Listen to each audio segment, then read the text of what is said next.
আউযু বিল্লাহি মিনাশ শাইতানির রাজিম। বিসমিল্লাহির রহমানির রহিম। বই নোট: সংবিধান। লেখক বাংলাদেশ ইসলামী ছাত্র শিবির। সংবিধানের সংজ্ঞা: কোন সংস্থা কি নিয়মে চলবে, তার সমস্ত বিভাগ কিভাবে পরিচালিত হবে, এসব বিষয় যেখানে লিপিবদ্ধ থাকে তাকে সংবিধান বলে। সংবিধানের গুরুত্ব: ক. চিন্তাকে কেন্দ্রভূত করে। খ. চিন্তাকারীকে একদিকে প্রভাবিত করে। গ. দায়িত্ব পালনে সমন্বয় সাধন করে। ঘ. নেতৃত্ব ও কর্মী বাহিনীর সমন্বয় সাধন করে। ও. ইতিহাস সংরক্ষণ করে। চ. নৈতিক মূল্যবোধের সমন্বয় সাধন করে। উত্তম সংবিধানের বৈশিষ্ট্য: উত্তম সংবিধানের বৈশিষ্ট্য চারটি। ক. সুস্পষ্ট। খ. নমনীয়তা। গ. মোটামুটি সংক্ষিপ্ত। ঘ. নাগরিক অধিকার লিপিবদ্ধ থাকবে। আমাদের সংবিধানের বৈশিষ্ট্য বা বাংলাদেশ ইসলামী ছাত্র শিবিরের সংবিধানের বৈশিষ্ট্য: ১. সংক্ষিপ্ত অথচ ব্যাপক। ২. কোরআন সুন্নাহ ও ইসলামী আন্দোলনের ঐতিহ্যের আলোকে রচিত। ৩. সুপরিবর্তনীয় নয় বা দুষ্পরিবর্তনীয় নয়। ৪. বাক্যকেন্দ্রিক নয়, শব্দকেন্দ্রিক। ৫. লিখিত অলিখিতের সমন্বয়। সংবিধানের প্রয়োজনীয়তা: ১. জনশক্তিকে একটি সাধারণ লক্ষ্য উদ্দেশ্যের দিকে পরিচালিত করার জন্য। ২. নেতাদের দায়িত্ব, কর্তব্য এবং জবাবদিহিতা নির্ণয় করা। ৩. কর্মীদের দায়িত্ব, কর্তব্য এবং জবাবদিহিতা নির্ণয় করা। ৪. নেতা ও কর্মীদের মধ্যে ক্ষমতা ও দায়িত্ব নির্দিষ্ট করা। ৫. সাংগঠনিক কার্যক্রমগুলো সুষ্ঠুভাবে পরিচালনা করার জন্য সংবিধান প্রয়োজন। আমাদের সংবিধানের উৎস: ১. আল কোরআন। ২. আল হাদিস। ৩. ইসলামী আন্দোলনের ঐতিহ্য। সংবিধানের উপাদান: সংবিধানের উপাদান: ক. ভূমিকা। খ. ধারা ৫০টি। গ. পরিশেষ। সংবিধানের সংক্ষিপ্ত ইতিহাস: সকল ইতিহাসের একটি ইতিহাস রয়েছে, তেমনি বাংলাদেশ ইসলামী ছাত্র শিবিরেরও একটি ইতিহাস রয়েছে। ১৯৪৭ সালে পাকিস্তান আমলে ইসলামী জমিয়তে তলাবা বা পাকিস্তান নামে একটি ইসলামী সংগঠন ছিল। ১৯৪১ থেকে ৪৭ সালে এই উপমহাদেশে কোনো ছাত্র সংগঠন ছিল না। তখন কমিউনিস্ট সংগঠন বেশি জনপ্রিয় ছিল। তারা উপমহাদেশের শ্রমিক, মজুর ও ছাত্রদের অস্ত্রের ও নাস্তিকের দিকে নিয়ে যায়।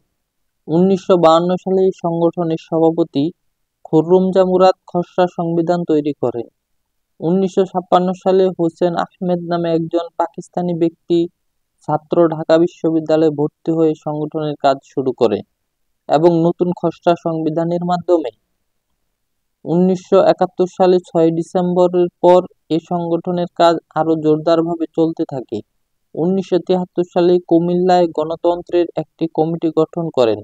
মীর কাসেম আলী, আ.ন.ম মুজাহিদ, এ.কে.এম নাজির আহমেদ এবং আরো অন্যান্য ব্যক্তিদের নিয়ে একটি কমিটি গঠন করেন।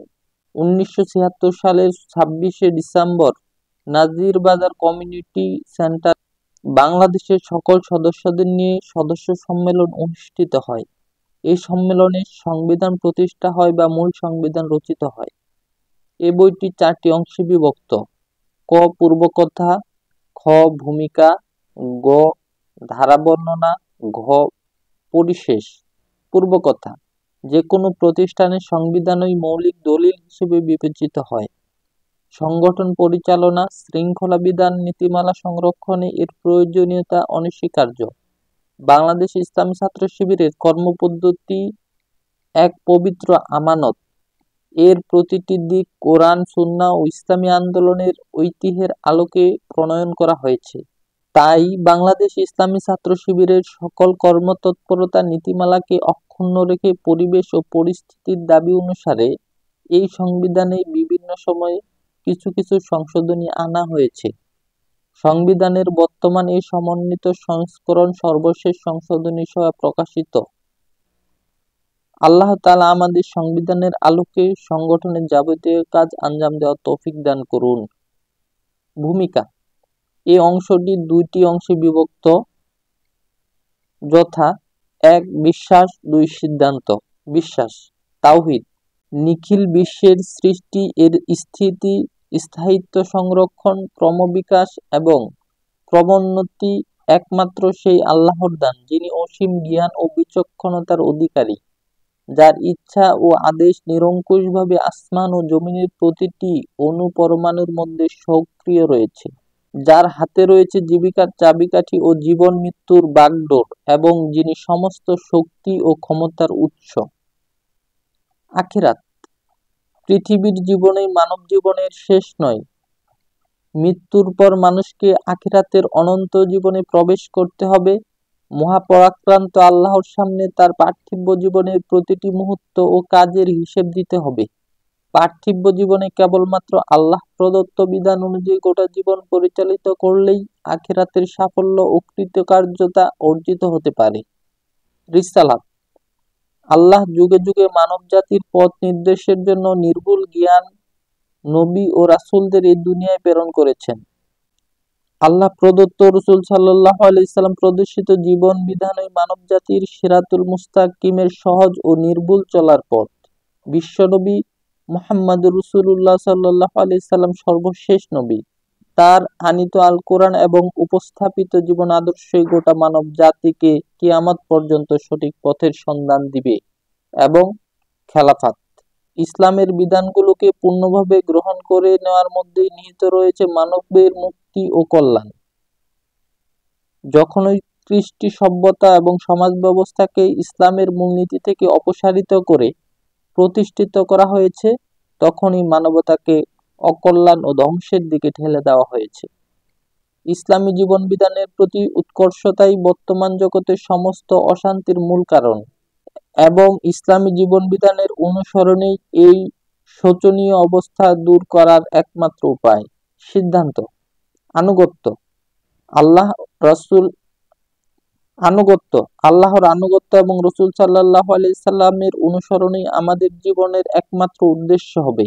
আমরা সকল প্রকার আনুগত্য ও দাসত্ব পরিত্যাগ করে একমাত্র আল্লাহর আনুগত্য ও দাসত্ব অবলম্বন করব। সর্বপ্রকার মত, পথ ও বিধান ত্যাগ করে একমাত্র আল্লাহর রাসূল সাল্লাল্লাহু আলাইহি সাল্লামের আদর্শ জীবন ও পদাঙ্ক অনুসরণ করব। আমাদের এই আনুগত্য ও অনুসরণ জীবনের কোনো একটি বিভাগের জন্য হবে না, বরং জীবনের প্রতিটি দিক ও বিভাগে পরিব্যাপ্তি থাকবে। দাওয়াত, আমরা আমাদের জীবনকে ইসলামের আলোকে উদ্ভাসিত করে তুলব এবং মানব সমাজকে আল্লাহর আনুগত্য ও রাসূল সাল্লাল্লাহু আলাইহি সাল্লামের অনুসরণের দিকে ডাকব।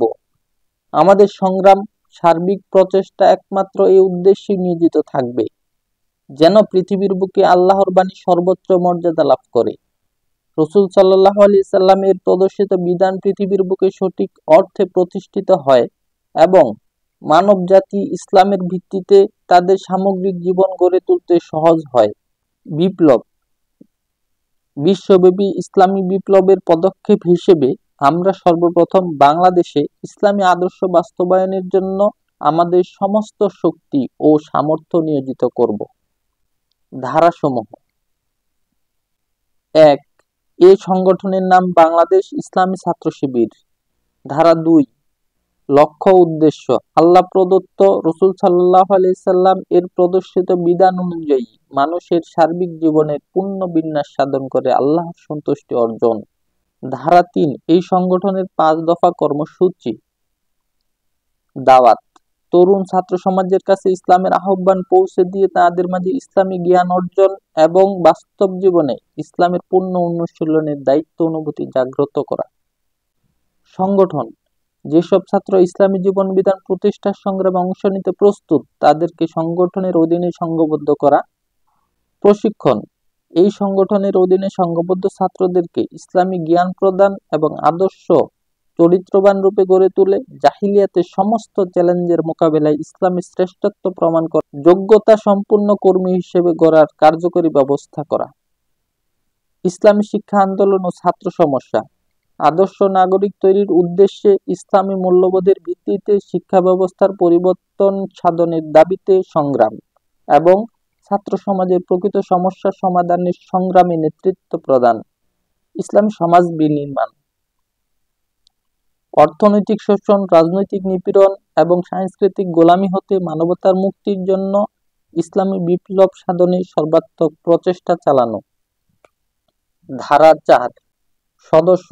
ধারা 4 একজন শিক্ষার্থী যদি সংগঠনের লক্ষ্য ও উদ্দেশ্যকে তার জীবনের লক্ষ্য ও উদ্দেশ্য হিসেবে গ্রহণ করেন, এই সংগঠনের কর্মসূচি ও কর্মপদ্ধতির সাথে পূর্ণ ঐক্যমত পোষণ করেন ও তা বাস্তবায়নের প্রচেষ্টায় সক্রিয়ভাবে অংশগ্রহণ করেন, এই সংগঠনের সংবিধানকে সম্পূর্ণরূপে মেনে চলেন, তার জীবনে ইসলাম নির্ধারিত ফরজ ও ওয়াজিব সমূহ যথাযথভাবে পালন করেন, কবিরা গুনাহ সমূহ থেকে দূরে থাকেন এবং সংগঠনের লক্ষ্য ও কর্মসূচির বিপরীত কোনো সংস্থার সঙ্গে কোনো সম্পর্ক না রাখেন, তাহলে তিনি এই সংগঠনের সদস্য হতে পারেন। ধারা 5 সদস্যপদ লাভে ইচ্ছুক কোনো কর্মী কেন্দ্রীয় সভাপতি হতে নির্ধারিত ফরম সংগ্রহ করে তা যথাযথভাবে পূরণ করুক। কার্যকরী পরিষদ কর্তৃক অনুমোদিত পন্থায় কেন্দ্রীয় সভাপতির কাছে পাঠিয়ে দেবেন এবং কেন্দ্রীয় সভাপতি তা মঞ্জুর করবেন এবং তার সদস্য পদের শপথ নেওয়ার ব্যবস্থা করবেন। মঞ্জুর না করলে তার কারণ কার্যকরী পরিষদের নিকট ব্যাখ্যা করতে বাধ্য থাকবেন।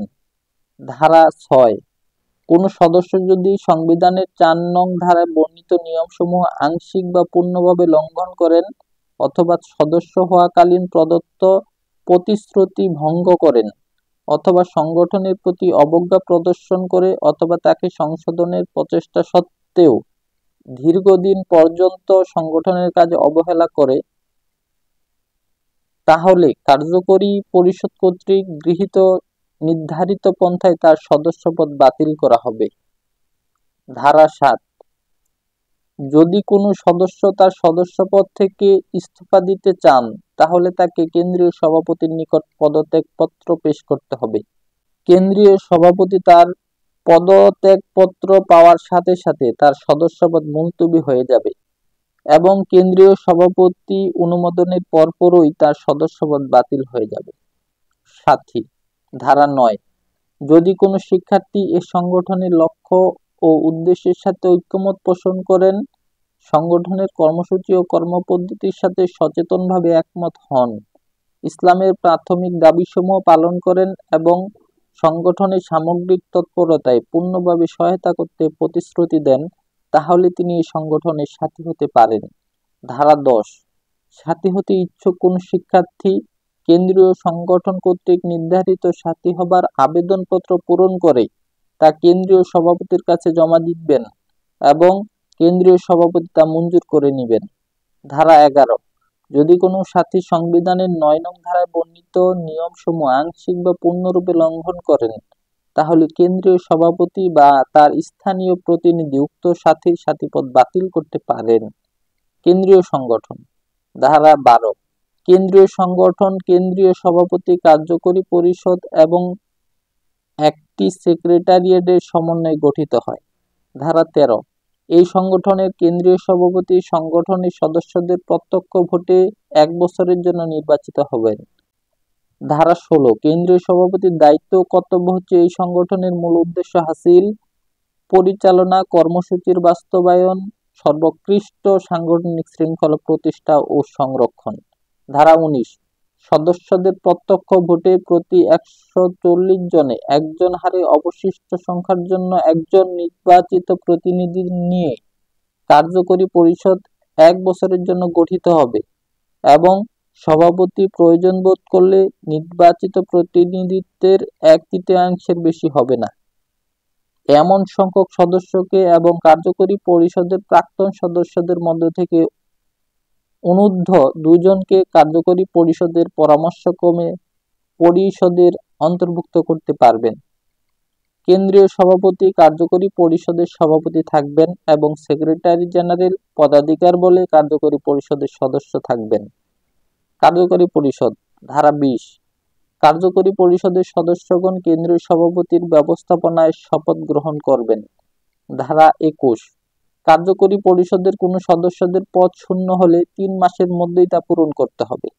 ধারা 22 সামগ্রিকভাবে কার্যকরী পরিষদের ও ব্যক্তিগতভাবে এর সদস্যদের দায়িত্ব হচ্ছে নিজেদের তত্ত্বাবধান কেন্দ্রীয় সভাপতির তত্ত্বাবধান, সংগঠন ইসলামী নীতির অনুসৃতির তত্ত্বাবধান, সংগঠনের কর্মসূচি বাস্তবায়নের তত্ত্বাবধান ও পর্যবেক্ষণ, সংবিধান অনুসৃতির তত্ত্বাবধান, সংগঠনের যে কোনো ত্রুটি দূরীকরণ, সংগঠনের সামগ্রিক কাজের মৌলিক পরিকল্পনা প্রণয়ন, কেন্দ্রীয় সভাপতিকে পরামর্শ দান, নিঃসংকোচে মত প্রকাশ এবং কার্যকরী পরিষদের অধিবেশনে নিয়মিত যোগদান অথবা অভিমত প্রেরণ। সেক্রেটারির দায়িত্ব। সেক্রেটারিয়েট, ধারা 27, সেক্রেটারি জেনারেলের সেক্রেটারিয়েটের বিভাগগুলোর কাজ সুষ্ঠুভাবে পরিচালনা করার দায়িত্ব থাকবে। অধস্তন সংগঠনগুলো ও কর্মীদের উপর দৃষ্টি রাখ এবং কেন্দ্রীয় সভাপতিকে সমস্ত বিষয়ে ওয়াকিবহাল রাখা তার দায়িত্বের অন্তর্ভুক্ত হবে। ধারা 28, কেন্দ্রীয় সভাপতির দায়িত্ব ও কর্তব্য পালনে সর্বতোভাবে সহযোগিতা করাই সেক্রেটারিয়েটের দায়িত্ব ও কর্তব্য এবং সেক্রেটারিয়েট কাজের জন্য সভাপতির নিকট দায়ী থাকবে এবং সেক্রেটারি কাজের জন্য সভাপতির নিকট দায়ী থাকবে। সদস্য শাখা, ধারা 31, কেন্দ্রীয় ব্যবস্থাপনার ভিত্তিতে সংগঠনের কর্মসূচি বাস্তবায়ন ও কেন্দ্রীয় সভাপতির নির্দেশনাবলী পালনে সদস্য শাখার দায়িত্ব ও কর্তব্য। ধারা 34, এই সংগঠনের সভাপতি বা কার্যকরী পরিষদের সদস্য বা অন্য যে কোনো দায়িত্বশীল ব্যক্তি নির্বাচন করাকালে ব্যক্তির আল্লাহ ও রাসূল সাল্লাল্লাহু আলাইহি সাল্লামের প্রতি আনুগত্য, তাকওয়া, আদর্শের সঠিক জ্ঞানের পরিসর, সাংগঠনিক প্রজ্ঞা, শৃঙ্খলা বিধানের যোগ্যতা, মানসিক ভারসাম্য, উদ্ভাবনী শক্তি, কর্মের দৃঢ়তা, অনড় মনোবল, আমানতদারি এবং পদের প্রতি লোভহীনতার দিকে অবশ্যই নজর রাখতে হবে। অর্থ ব্যবস্থা, ধারা 36, সংগঠনের প্রত্যেক স্তরে বাইতুল মাল থাকবে। কর্মী ও শুভাকাঙ্ক্ষীদের দান, সংগঠন প্রকাশনী, মুনাফা এবং জাকাতই হবে বাইতুল মালের আয়ের উৎস। ধারা 37, সংশ্লিষ্ট সভাপতি সংগঠনের কর্মসূচির বাস্তবায়ন ও অন্যান্য সাংগঠনিক কাজে বাইতুল মালের অর্থ ব্যয় করেন। ধারা 38, বাইতুল মালের জাকাত সংগ্রহ করতে হলে পূর্বাহী কেন্দ্রীয় সভাপতির অনুমতি নিতে হবে এবং জাকাত থেকে প্রাপ্ত অর্থের হিসাব পৃথক রাখতে হবে। এই অর্থ কেবলমাত্র শরীয়ত নির্ধারিত খাতে ব্যয় করতে হবে। ধারা 39, অধস্তন সংগঠনগুলো বাইতুল মাল থেকে নিয়মিতভাবে নির্ধারিত অংশ ঊর্ধ্বতন বাইতুল মালে জমা দিবে। পদচ্যুত, ধারা 41, কেন্দ্রীয় সভাপতি যদি স্বেচ্ছায় শরীয়তের সুস্পষ্ট বিধান লঙ্ঘন করেন অথবা তার কার্যক্রমে সংগঠনের ক্ষতি হবার আশঙ্কা দেখা দেয় তাহলে তাকে পদচ্যুত করা হবে। বিবিধ, ধারা 49, জানুয়ারি মাস থেকে এ সংগঠনের সাংগঠনিক বছর শুরু হবে। ধারা 50, এ সংগঠনের সাথে সংশ্লিষ্ট যেসব ছাত্রের ছাত্র জীবন সমাপ্ত হয়ে যাবে তাদেরকে নিয়ে এ সংগঠনের একটি ভ্রাতৃ শিবির গঠিত হবে। আলহামদুলিল্লাহ, আমরা বাংলাদেশ ইসলাম ছাত্র শিবিরের সংবিধান বইয়ের সংক্ষিপ্ত নোট পেশ করলাম। ভুল ত্রুটি ক্ষমা করবেন এবং আপনাদের যদি ভালো লেগে থাকে লাইক, কমেন্ট, শেয়ার করে উৎসাহ প্রদান করবেন। দ্বীনের জন্য আমাদের সকল কর্মতৎপরতাগুলো মহান আল্লাহ কবুল করুন।